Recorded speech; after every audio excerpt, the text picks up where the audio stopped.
जय हिंद। हमारे देश में बोला जाता है, ना रहेगा बांस ना बाजेगा बांसुरी।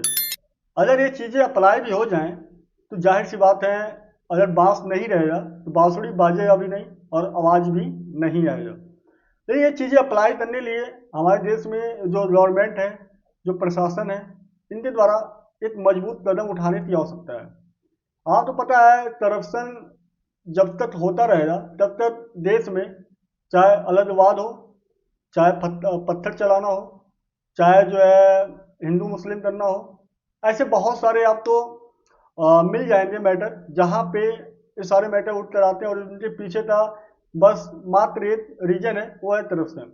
करप्शन क्यों इतना ज़्यादा बढ़ता है, अपराध इतना ज़्यादा क्यों बढ़ता है, घूसखोरी आखिर इतना ज़्यादा क्यों बढ़ती है, उसके पीछे का जो रीजन होता है, बड़ी नोट का देश में चलना।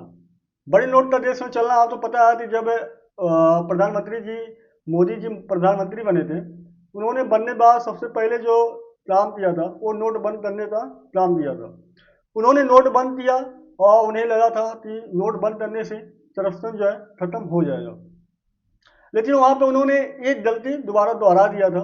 उन्होंने 1,000 रुपए का नोट तो बंद किया, लेकिन 2,000 का नोट जो है वो मार्केट में ला दिया, जो कि करप्शन का एक सबसे बड़ा साधन बन चुका था।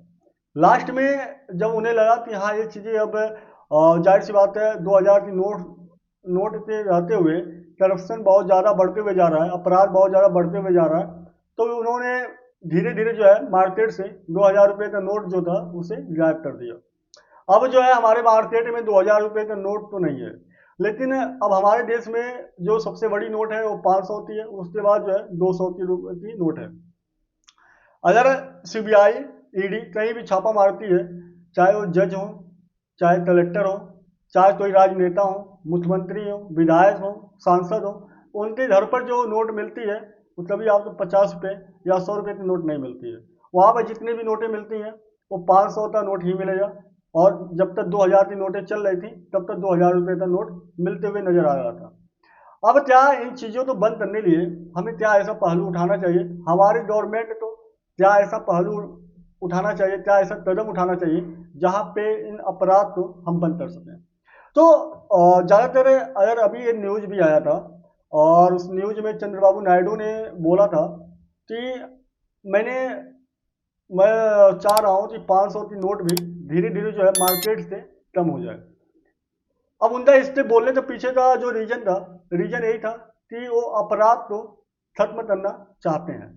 अपराध खत्म करने लिए सिंपल सा उपाय यही है कि मार्केट में जब छोटी नोटें रहेंगी तो छोटी नोटों को इतना ज़्यादा अपराध में नहीं लिया जाएगा, क्योंकि अगर आपको 4 करोड़ किसी को रिश्वत देना है, घूसखोरी करना है, तो फिर आपको 4 करोड़ देने लिए 100-100 रुपये की नोट जो है आपको बहुत बड़ा एक बंडल बनाना पड़ेगा, बहुत सारा आपको उतना स्पेस की आवश्यकता पड़ेगी।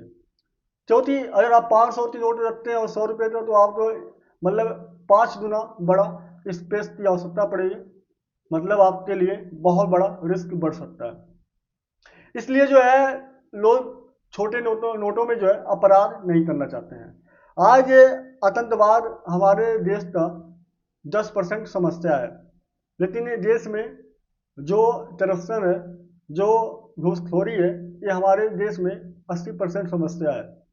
क्योंकि अगर ये पैसे फंडिंग ना हो, ये पैसे फंडिंग के माध्यम से, हवाला के माध्यम से ना आवे, तो हमारे देश में इतना ज़्यादा अपराध नहीं हो सकता जितना अभी प्रेजेंट में होते हुए आ रहा है।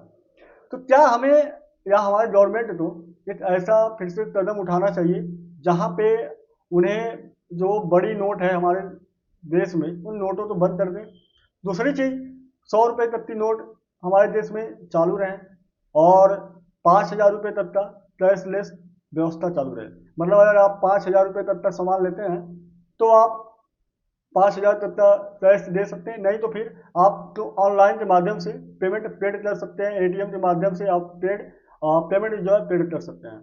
क्योंकि आज हमारे देश में अब एटीएम हो, डेबिट कार्ड हो, फोन पे हो, गूगल पे हो, यूपीआई हो, बहुत सारे ऐसे माध्यम हैं जहाँ से आप डायरेक्ट टू डायरेक्ट पेमेंट दे सकते हैं।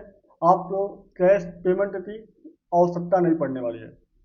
तो हमारे देश में करप्शन का जो मेन रीजन है, जहाँ तक का हमारे अनुसार लगता है, वो यही है। अगर बड़ी नोटें हमारे देश से ना रहें तो हमारे देश में छोटी नोटों से उतना ज़्यादा अपराध नहीं बढ़ाया जा सकता है जितना बड़ी नोटों से बढ़ाया जाता है। बहरहाल आपकी क्या ओपिनियन है, आपका क्या राय है, आप अपनी राय कमेंट बॉक्स में दे सकते हैं। वीडियो अच्छा लगा तो लाइक शेयर भी कर सकते हैं, पहली बार जुड़े हैं तो सब्सक्राइब भी कर सकते हैं। मिलते हैं नए वीडियो में ऐसे ही टॉपिक के साथ, तब तक लिए जय हिंद जय भारत, वंदे मातरम।